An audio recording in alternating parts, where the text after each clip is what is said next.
अस्सलाम वालेकुम। तो भैया सुबह से टाइम नहीं मिला तो बस डायरेक्ट अब लंच पे बैठे हैं। और लंच में जो है डायरेक्ट वही सैलड और पिज़्ज़ा INC।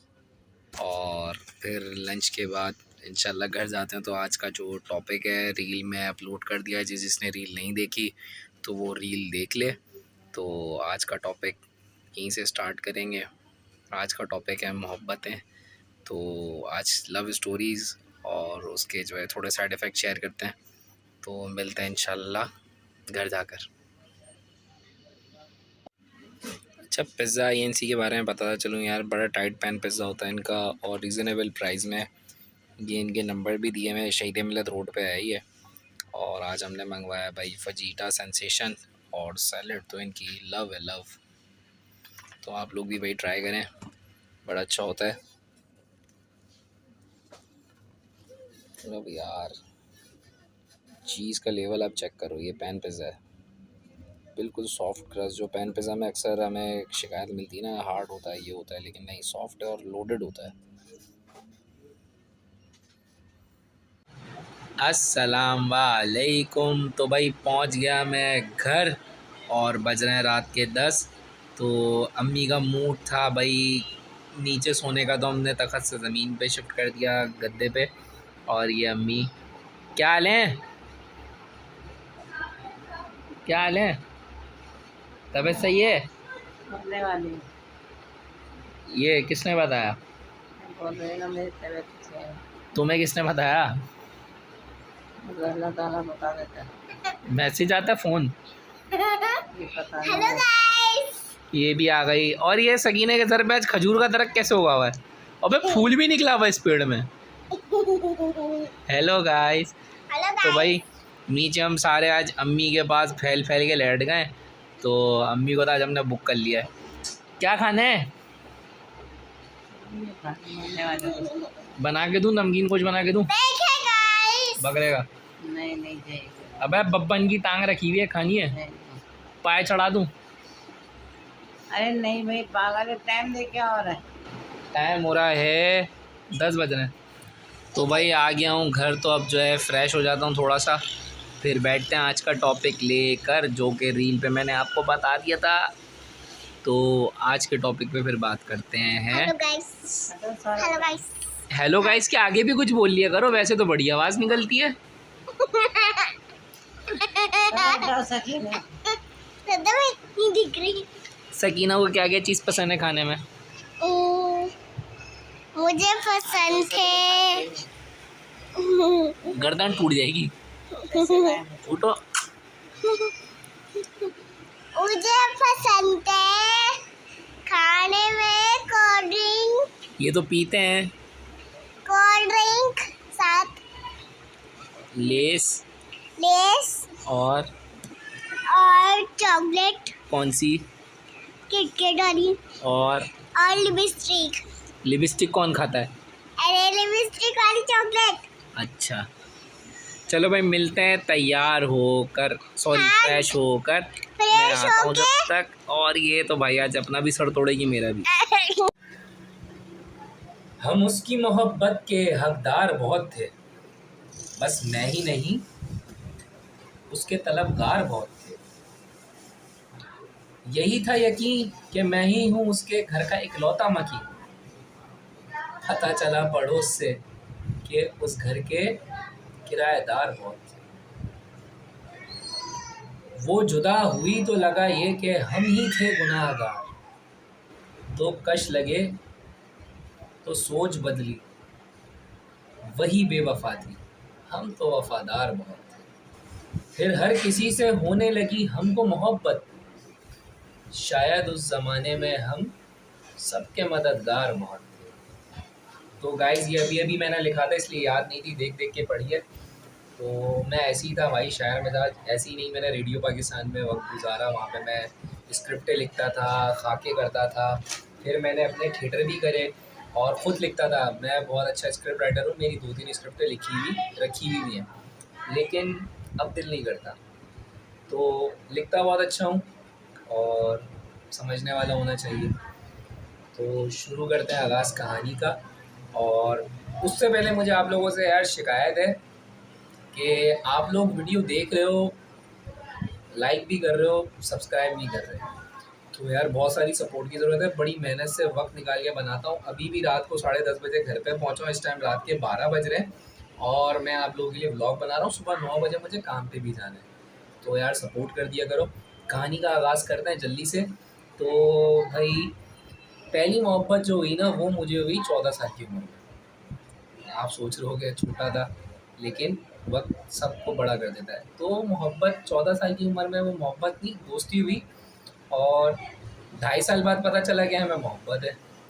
1 साल तो हमने बड़ा खुशहाल गुजारा, लेकिन उस 1 साल बाद जो है सबकी नज़रें लग गई और उसके घर वालों को ही पता चल गया।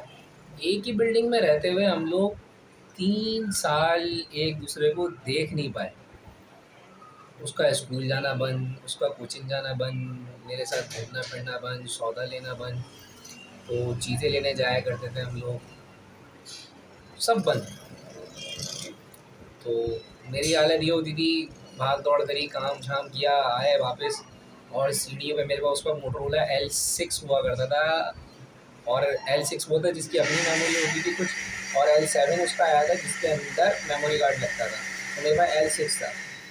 तो उसमें पुराने गाने लगा लिए भाई और बैठ गए, गमगीन गाने लगा लिए, सीढ़ी पे बैठ के गाने सुन रहे हैं। और बड़े हैं फटे फटे हुए उसमें। अगर मैं एक उसकी एक अलग से एपिसोड रखूँगा जो तफसील में बताऊँगा। तो आज का टॉपिक था मोहब्बतें। तो ये तो हो गई भाई पहली, 7 साल चली। 7 साल में से 2 साल तो हमें लगा पता चलने में कि हमें मोहब्बत है। 1 साल हमने खुशी से गुजारे, बाकी जो है हमने इंतज़ार में गुजार दिए। तो जब इंतज़ार ख़त्म हुआ, आखिरी फ़ैसला ये निकला जब आखिरी बार मुलाकात हुई हमारी, और कहा गया कि अल्लाह पे छोड़ दो। मैं तो अल्लाह पे छोड़ दिया था, लेकिन उसने घर छोड़ दिया, चिंची वाले के साथ भाग गई। तो जब ये पता चला, फिर एक और मोहब्बत हो गई, फिर एक और मोहब्बत हुई। अच्छा, मोहब्बत मुझे बड़ी सच्ची हुआ करती थी, यानी इतनी कि मैं मर मिटने को तैयार हो जाता, लेकिन वो 1 डेढ़ महीने में मोहब्बत तब्दील हो जाती थी। आज इससे निकले, उस पे दिल आ गया, उससे निकले, यानी फिर मोहब्बतों का सिलसिला एक बन गया ना। तो इन मोहब्बतों से मैंने एक चीज़ सीखी, कुछ नहीं रखा मोहब्बत में। मोहब्बत बहुत लोगों को मिल भी जाती है और बहुत सी शादियाँ कामयाब भी हैं, लेकिन 60% इसमें तलाक़ें होती हैं। क्योंकि अगर आपको किसी से मोहब्बत होती है ना, तो आप उससे जब बातें कर रहे होते हो, अपनी हर चीज़ शेयर कर रहे होते हो, तो 100% सच नहीं कह रहे होते आप। आपको भी पता है, मैं भी जानता हूँ, मैंने भी एक-एक घर में 7-7 बच्चियाँ फँसाई हैं, तो मुझे उससे ज़्यादा अंदाज़ा है। घुमाने सातों को एक साथ लेके जाता था, तो एक सवाल होता था, इसको क्यों साथ लिया है, इनको क्यों साथ लिया है? तो मैं बोलता था किसी को शक ना हो, इस वजह से सातों को एक साथ लेकर आया हूँ। तो मैं अकेला लाता जहाँ मेरा 1000 का खर्चा होना था, तुम्हारी वजह से इन 6 को लेकर आया तो 6000 इज़ाफ़ी खर्च कर रहा हूँ, तो ऐसे 7000 खर्च होंगे। तो टोपियाँ देनी मुझे बहुत आती थी। तो ऐसी मोहब्बतें कामयाब क्यों नहीं होती शादी के बाद, मैं बता दूँ, आप सच नहीं बोलते। और जब आप सच नहीं बोलते, आप शादी से पहले मैसेज में बात कर रहे होते हो कि मैं तो सिगरेट को हाथ भी नहीं लगाता, मैं तो ये भी नहीं करता, मैं नमाज़ी परहेज़गार, इमाम साहब मेरे पक्के दोस्त, और सजदे में ही रहता हूँ मैं तो बस, और काम काम से घर, कोई दोस्त यार नहीं है, कुछ नहीं है। शादी के बाद जब उसको घर लेकर आते हो ना, तो उसके बाद जब आपके राज खुलने शुरू होते हैं, आपने तो ऐसा कहा था, आप तो ऐसे निकले, आपने तो ऐसा कहा था, आप तो ऐसे निकले। अगर खुली किताब बन रहे हो तो सच्ची बनो, आईने की तरह साफ रखो। जैसे कांच का गिलास होता है ना, पानी आर पार दिखता है, उसमें रंग मत बदलो शरबत की तरह। तो फिर तो कामयाब हो। कि शादी से पहले भी ऐसा था भाई, शादी के बाद भी ऐसी हो, मैं नहीं बदला, तुम्हें लग रहा है तुम्हारी गलतफहमी है, शायद तुम बदल रही हो। तो ये कहने का मौका होता है। दूसरी चीज़ मैं आपको बताऊँ, अरेंज मैरिज का फ़ायदा क्या होता है। अगर आप लव मैरिज करके ले आओ, अल्लाह ना करे कल को कोई ऐसा कोई मसला हो, तो आपके घर वाले बोलते हैं भाई तुम ही लाए थे, तुम ही देख लो। अरेंज में आपके पास एक ऑप्शन होता है, कुछ भी मसला होता है तो आपके कहते हो भाई तुम लोग लाए थे, तुम जानो, मुझे इसमें बीच में ना घुसे दो, या तो समझा लो और खुद ही कर लो। तो अल्हम्दुलिल्लाह भाई मेरी शादी अरेंज है, और किसी को यकीन नहीं था, सब यही सोचते थे किसी की भगा के लाएगा या कोई ना कोई आ ही जाएगी। तो ऐसा भी हुआ है भाई, भाग के भी आई है मेरे लिए, घर छोड़ कर आया हूँ, लेके नहीं आया किसी को। तो यही था कि भाई मेरी शादी हुई कैसे। तो शादी मेरी इस तरीके से हुई कि भाई मेरी बहन हॉस्पिटल में एडमिट थी जिना में। तो वहाँ पर एक फ़ैमिली मिल गई जो कि हमज़बान थी। तो इन लोगों की दोस्ती हुई, मेरे बहनोई की और उनकी, यानी मेरी सास एडमिट थी तो मेरे ससुर की जो उस वक्त, मैं उनको जावेद भाई बोलता था। तो वहाँ पर ये लोग रहे और वहाँ से आ भी गए वापसी। बहनोई राब्ते में थे और मैं तो जब हॉस्पिटल में रात रुकने जाता था तभी रुकने जाता था। तो ये सिलसिला बना। उसके बाद कई सालों बाद जो है उस बात के मैंने घर पे बहनोई के साथ हलीम रखी। तो हलीम रखी तो बहनोई ने उनको भी बुलाया। अब वो लोग जब घर पे आए तो भाई मैं तो गया हुआ था हलीम बाँटने, और जब हलीम बाँट के आया तो पता चला मेरी दिन तारीख हो गई। मैं बोला कैसे, लड़की तो मैंने देखी नहीं। तो खैर दिन तारीख हो गई, बातचीत पक्की हो गई, सब कुछ हो गया। 1 डेढ़ हफ्ते में मेरी शादी भी हो गई और बेगम माशाल्लाह से घर पे। तो उस वक्त से लेकर आज तक भाई मेरी आखिरी मोहब्बत यही है। और पहली, दूसरी, तीसरी, चौथी, पाँचवीं मैंने गिनती भी नहीं करी, मुझे याद भी नहीं कितनी थी। तो उनमें से कुछ याद है उनके, जो है वो वाक़या सुनाता रहूँगा। अच्छा, बेगम को सब पता है, मैंने उससे कुछ नहीं छुपाया, हर चीज़ सच बोली। तो जभी मैं व्लॉग में भी डाल देता हूँ कि भाई किसी, मेरा एक मानना रहा है कि भाई अगर मैं सिगरेट पी रहा हूँ ना, कल को कोई मेरा कान पकड़ के ये ना बोले कि तू सिगरेट कैसे पी रहा है। तो मैंने हर चीज़ बता कर करी, ताकि अगर कोई मुझे बोले भी तो मैंने कहा हाँ भाई करता हूँ। और हर चीज़ सबसे पहले अम्मा को बताई कि बाहर जो वो बने फिर रहे होते हैं ना, कोई मेरे घर में आके पहले आग लगा, इससे पहले मैं अम्मा को बता देता भाई हाँ मैं ये कर रहा हूँ। तो मेरी राज़दार मेरी अम्मा रही, हर चीज़ मैंने बताई, मेरी किताब थी वो। तो अम्मा की पसंद थी, अम्मा की पसंद से है। और अल्हम्दुलिल्लाह मेरी शादी को आज 8 साल हो चुके हैं। मेरी 2 बच्चे हैं जिनसे आप मिल भी चुके हो।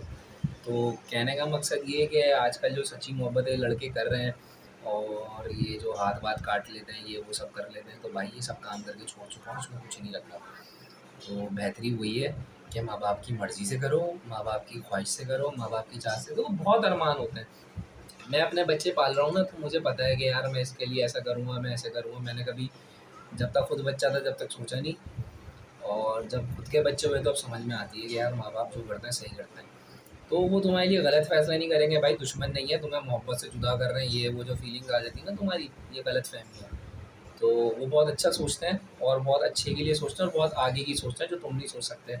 उस वक्त तो मैं सिर्फ ही नहीं रहा था, बस मेरी मोहब्बत तो यही है। जब ये कहते हैं मोहब्बत अंधी होती है, तो मोहब्बत अंधी नहीं, लूली लंगड़ी सब होती है भाई।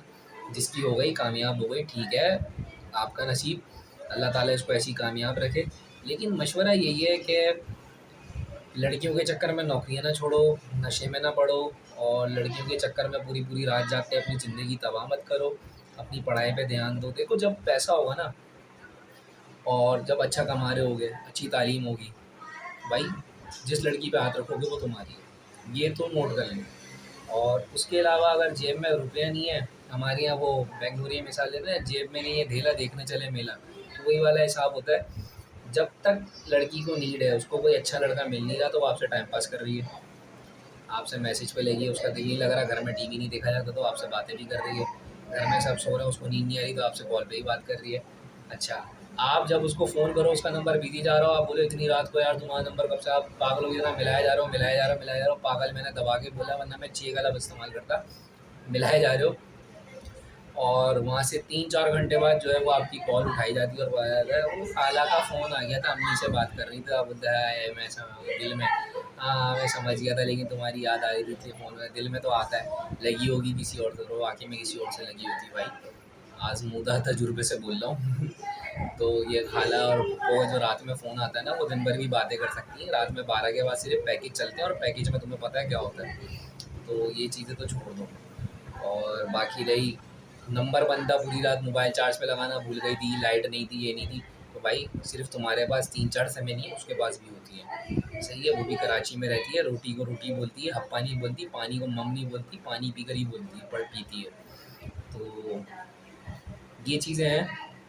बाकी मैंने भी बहुत मोहब्बतें करी और ज़्यादातर धोखे मिले क्योंकि मैं वफ़ादार बहुत था। तो ये है, ये सारी चीज़ें। अपना मुस्तकबिल देखो, अपने घर वालों के लिए जीना सीखो। ज़िंदगी बहुत हसीन हो जाती है जब आप घर वालों के लिए जीने लगते हो ना। जब सबसे पहली खुशी पता है क्या होती है, जब आपकी पहली तनख्वाह है और आप अपनी सो कॉल्ड माशूक के डेट या ट्रीट देने से पहले ना अपनी माँ के हाथ में सारे पैसे रख दो। और कहोगे ये मेरी पूरी कमाई है और आप देख लें आपको क्या करना है। यकीन मानो अब से 1.5-2 साल पहले तक मेरी रूटीन यही थी। मेरी पूरी तनख्वाह मेरी अम्मी के हाथ में जाती थी। 100 रुपये रोज़ के मिलते थे, बेटा इसमें गुजार ले। शादी के बाद भी यही रूटीन रही है भाई मेरी। अब जाकर जब अम्मी का थोड़ा ज़हनी मसला हुआ, ज़्यादा बढ़ गया, पैसे रख रख कर भूल जाती हैं, उसके बाद जाकर मैंने खर्चा अपने हाथ में लिया है। और फिर भी उनकी खर्ची बांधी हुई है। उनको जो ज़रूरत होती है मैं पैसे हाथ में नहीं देता, ला के दे देता हूँ। जो चीज़ चाहिए बता दो, ला के दे देता हूँ। तो अब मजबूरन तो यही है भाई मशवरा कि आजकल की मोहब्बतों में कुछ नहीं रखा। मेरी बात अच्छी लगे बुरी लगे जैसी लगे भाई कमेंट में बता देना, मैं उसका जवाब भी दे दूँगा। जवाब देना मुझे बहुत अच्छे से आता है, क्योंकि बहुत सारे लोग बोलते हैं कि यार मेरे अंदर जो है वो मैनेजमेंट स्किल नहीं है, लीडरशिप नहीं है। तो मैं उन लोगों को एक ही जवाब देना चाहूँगा, लाखों रुपए की तनख्वाह छोड़कर सिर्फ घर वालों के सुकून के लिए जो है मैं आज 30-35 हज़ार वाली नौकरी अगर कर रहा हूँ, मैं जानता हूँ, मेरा खुदा जानता है कैसे पूरा कर रहा हूँ। जब मेरी अम्मी के अखराजात ही 38,000 रुपये हैं, तनख्वाह मेरे हाथ में आती है 30-32, तो वो कैसे मैनेज कर रहा हूँ मैं जानता हूँ। जिस बंदे का घर का खर्चा ही लाख रुपए से ऊपर जाता हो, जिसमें अभी मैं आपको गिनवा देता हूँ, 38,000 रुपये के पैम्पर हो गए, अम्मी के दूध के डब्बे हो गए, मेरी दवाइयाँ हो गई, मेरे बच्चे के पैम्पर हो गए, मेरे बच्चे के दूध के डब्बे हो गए, मेरे घर का किराया हो गया, और उसके बाद गैस बिजली हो गई, राशन हो गई, ये सारी चीज़ें होती हैं। इसको मैनेज करना मेरे बस की तो बात नहीं है। बाकी में मैं मैनेजर नहीं हूँ, मैनेजर सिर्फ एक ही है, अल्लाह। वो चला रहा है और उसी से चल रहा है। उसी ने सब लिखा हुआ है, किसके नसीब में कितना है, क्या नहीं है, क्या है, क्या नहीं है। तो इस चीज़ को तो पहले आप ये जो आजकल के माँ बाप सोचते हैं ना कि लड़के की गवर्नमेंट नौकरी हो, लड़के का अपना घर हो, लड़का कार में आता जाता हो, तो मिल जाते हैं, नसीब से मिल जाते हैं। और लड़के वालों की ख्वाहिश क्या होती है, लड़की खूबसूरत हो, हाथ रखो तो मैली हो जाए, रंग ऐसा हो जो चाँद भी हमारा फीका लगे, और ये वो फलाना ढिमाका। और सबसे पहले जो है ना, सबसे पहले आप अपने बच्चों की खामियां देखो ना। हमारी एक मिसाल देते हैं कि लड़की चाँद जैसी हो, रंग उसका चिट्टा हो, चलती एकदम मोर जैसी हो, और जो है वो लगती बिल्कुल हिरन जैसी हो, तो भाई जानवर पाल लो। लेकिन हमारा लड़का लूला है। तो ये वाली ख्वाहिशें जो है ना थोड़ी परे करके देखें, क्योंकि देखें अगर मेरा नसीब है ना, मेरे पैदा होते ही लिख दिया गया कि मेरे नसीब के अंदर जो मेरा रिस्क है वो 1.5 लाख रुपए का है मिसाल के तौर पे, तो वो मैंने 24 साल में 1.5 लाख अगर कमा लिया, 25 साल के बाद क्या करूँगा, मेरा तो रिस्क ख़त्म हो गया। तो इसलिए भाई शादी से नसीब बदलना कह लो या रिस्क जुड़ता है। अगर मेरे नसीब में 1.5 लाख में मैंने 24 साल की उम्र में खर्च कर दिया, 24.5 साल बाद मेरी शादी हो गई, मेरी बेगम का नसीब में अगर 1 करोड़ है तो वो मेरे नसीब से जुड़ गया। तो वो 1.5 लाख में जो खर्च कर चुका हूँ वो 1.5 करोड़ मुझे कमाना है, उसका नसीब जुड़ गया। इसी तरीके से जब आपसे ज़िंदगी जुड़ती रहती है ना, अब आपकी बेगम के नसीब का आपका 1.5 करोड़ है, आपने भाई 4 साल में आपने कमा लिया सब, अब क्या, अब फिर क्या करें, दूसरी शादी। भाई बच्चे भी होते हैं, अल्लाह तौफीक दे तो कर लो भाई। मैं मुफ्ती तारिक मसूद वाली बात करूँगा, अल्लाह अगर तौफीक दे तो कर लो, 4 जायज़ है, इस्लाम में कोई बुरी बात नहीं है इसके अंदर। तो बच्चे, जब आपके बच्चे होते हैं उनका रिस्क भी आपके ऊपर जुड़ता है। तो आप देखो कितना रिस्क का कनेक्शन लगा हुआ है यहाँ पे। आपका रिस्क आपने कमाया, आपकी बेगम है, आपके बेगम का रिस्क जुड़ गया, आपकी बेगम के रिस्क के बाद आपके जो बच्चे हो रहे हैं, आपके बच्चों का रिस्क आपसे शामिल हो रहा है। तो आप उनके नसीब से, उनके रिस्क से जो जुड़ता जा रहा है, वो बरकत जो अल्लाह ने लिखी है वो जो डाले जा रहा है, और इसीलिए रिश्ते बनाए गए हैं भाई, ये होने चाहिए। और सबसे ज़्यादा जो है ना, आप अपनी बहनों पे और अपनी बहनों पे खर्च करो, उतना आपको रिवर्स मिलता है। ये है, आप किसी की बेटी के ऊपर जितना खर्च करोगे ना, अल्लाह उसके नसीब से और देगा। जिसके घर में माएँ हैं, जिसके घर में बहनें हैं, जिसके घर में बेटियाँ हैं, उनके ऊपर दिल खोल के खर्च करो। अब उनकी नहीं, जो दूसरी वाली जो बेटियाँ दूसरों की हैं, उनको रिश्ते से पहले उन पर खर्च करना शुरू कर दो, वो तुम्हारे लिए नामहरम है भाई। तो घर की पहले औरतें देख लो, शादी हो जाए जिससे फिर उसके ऊपर भी खर्च करो, तो नसीब जुड़ता है। तो इस चीज़ को एक तो याद कर लो। बाकी सबका मददगार तो भाई अल्लाह है, वही मैनेजर है और वही जो है वो, उससे बड़ा कोई लीडर नहीं है, उससे बड़ा कोई मैनेजर नहीं है। उसने सब लिख दिया, सब तय कर दिया, उसी वक्त होगा, उसी वक्त मुकर्रर वक्त होगा। आपके नसीब में जो लड़की है ना, किसी को दुआओं में सजदों में मांगते रहो, बोलते दुआओं से नसीब पलटते हैं, बेशक पलटते हैं, लेकिन जो आपके हक में बेहतर नहीं है वो अल्लाह आपको कभी नहीं देगा। उसके बदले आखिरत में आपको उससे अच्छी चीज़ मिल जाएगी। तो इस चीज़ को मान लो। तो वो आशिक बनना कोई बुरी बात नहीं है, लेकिन देवदास मत बनना। आपकी ज़िंदगी सिर्फ एक लड़की से नहीं, आपके माँ बाप, आपके बहन भाई, आपके रिश्तेदार सबसे जुड़ी हुई है। तो आपने सबका सोचना है, एक लड़की के पीछे ज़िंदगी बर्बाद नहीं कर सकते।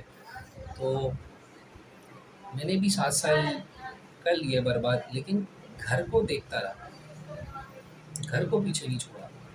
और उसके बाद पता नहीं कितनी मैंने मोहब्बतें कर ली, सब कर लिया, कुछ हासिल उसूल नहीं है।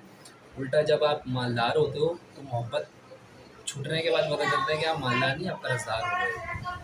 तो इन कर्जदारियों से बचो, घर वालों को देखो। मोहब्बत आनी जानी चीज़ें हर किसी से हो जाती है, लेकिन वो मोहब्बत जब घर वालों से कर लोगे ना, उसका रिटर्न बहुत अच्छा मिलता है। उसका वो मोहब्बत का रिटर्न बहुत अच्छा है। आप कहीं अगर कोई पैसा इन्वेस्ट करते हो, आप पहले देखते हो, कोई ज़मीन ले रहे हो तो जगह देखते हो, उसकी वैल्यू आने वाले वक्तों में क्या होगी, रोड डले नहीं डले, सुनसान है नहीं है, सब चीज़ें देखते हो। डिफेंस भी तो जंगल था ना, लेकिन अब डिफेंस है। तो ये इन्वेस्टमेंट जो होती है ना, ये अच्छी जगह करो। आपकी मोहब्बत आपकी इन्वेस्टमेंट है, आप इसको घर वालों पे लगाओ। जब आप घर वालों से मोहब्बत कर लोगे ना, उसका मज़ा ही अलग है, वाकई में बाहर नहीं मिलेगा। तो इसी के साथ भाई ब्लॉग को ख़त्म करते हैं, सुबह उठना भी है। मैंने सोचा था थोड़ा तफसीली ब्लॉग करूँगा, मोहब्बतों को थोड़ा तफसील से डिस्क्राइब करूँगा, लेकिन टाइम नहीं है। तो दोबारा रख लेंगे टॉपिक, उसमें मैं पूरी पूरी स्टोरी सुनाऊंगा कि मैंने क्या क्या झेला। यानी मैं पुलिस थाने भी गया, मैं उन चक्करों के अंदर सेक्टर भी देखे मैंने, बहुत सारे यूनिट भी देखे मैंने, और सुधरा भी उन्हीं चीज़ों से। तो ये सारी चीज़ें डिस्कस होती रहेंगी। मैंने बहुत रंग बिरंगी मॉल देखे हैं अपनी ज़िंदगी में ना, हर रंग देख चुका हूँ। तो तजुर्बे से बात कर रहा हूँ। बुरी लगे तो भाई सॉरी, अच्छी लगे अमल ज़रूर करना। इसी के साथ मिलता है। लाइक कमेंट सब्सक्राइब करो यार प्लीज़, बहुत मुश्किल से वक्त निकालता हूँ, तो इस वक्त को जो है थोड़ी सी वर्थ दे दो यार थोड़ा अपना वक्त दे दिया करो। तो इसी के साथ अल्लाह हाफिज़, मिलते हैं इंशाल्लाह कल। कल का टॉपिक रील पे बताऊंगा, रील्स लाजमी देखना। अल्लाह हाफिज़।